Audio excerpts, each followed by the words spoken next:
If you're thinking about starting a podcast, I've listed some guidelines and suggestions in starting one. Keep in mind that when you are starting a podcast, it is recommended that you establish your mission statement first. All subsequent podcasts should follow the mission and the vision that you are establishing with your podcast. When we began, our mission was very simple. It was to promote the University of Rio Grande and its diverse educational programs, to promote the Ohio State University South Centers and its many business technology programs, to promote small businesses and support organizations in Southern Ohio, and to promote Southern Ohio, a great place to live, learn, and enjoy life to its fullest. The mission statement does not need to be complex. It should outline at the very beginning of each podcast and generally at the end what the purpose of the podcast are for. Let's look at some other guidelines. First and foremost, there are many ways to do a podcast. I'm going to use our podcast as an example, and I have found that there are many ways and many directions one can do, but it should always be consistent. Again, each podcast needs to follow the mission statement. They should be consistent. Podcasts that are promoted on a weekly basis or bi-weekly basis should have a certain flow that helps the listening audience and the viewing audience to follow the direction in undertaking the podcast. Again, podcasts should have similar times each week. It allows your viewing and listening audience to establish a routine in listening to you. Hosts should never rely on memory in undertaking podcasts.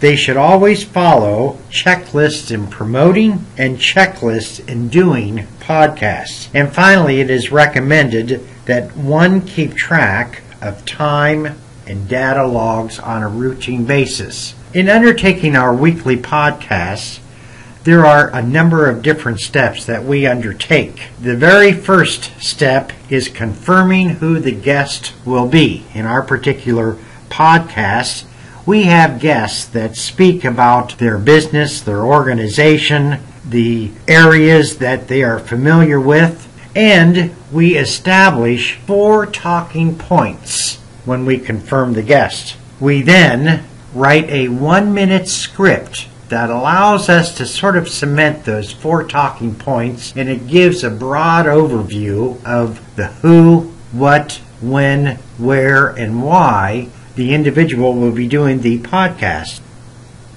We also create a new directory and save that Word file that with the 1-minute script into its own separate directory so that way we can find it on an easy basis.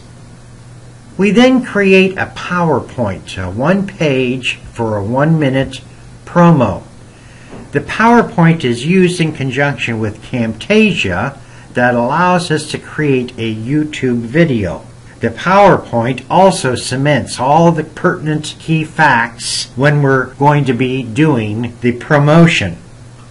On the Blog Talk, we set up the podcast time. As we will see in a little bit, we go to the login screen on Blog Talk and we register the time, the date, the information in establishing our time that we will be discussing our podcast. We will see that in a moment. Using Camtasia and using PowerPoint, we create a 1-minute promo. Once we have the MP4 file, we upload it onto our YouTube account. Once we have uploaded the 1-minute promotion, from the YouTube we get the address, the HTTP file where that YouTube 1-minute promotion is, and we put that address into our Word document, that 1-minute script that we are writing. We then go to Blog Talk Radio and we get the address of where that radio show will be. We also put that address in the Word document. As we continue to build our 1-minute promo script, it is recommended to spell check, to spell check, to spell check, and ensure that everything is correct.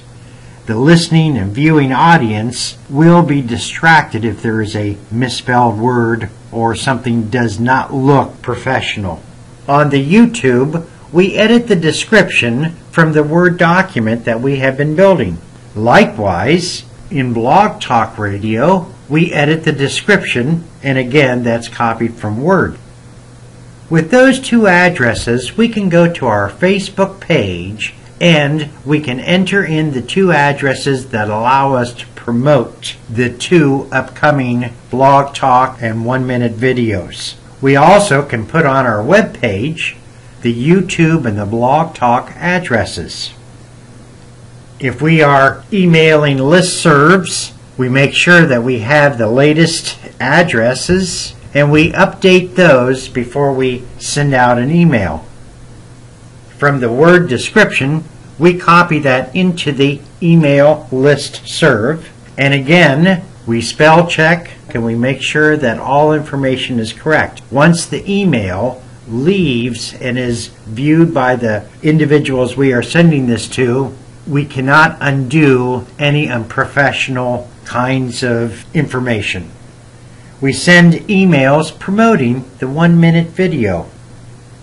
The last step is saving all of the different parts, such as the Camtasia, the PowerPoint, the Word documents, into our computer directory.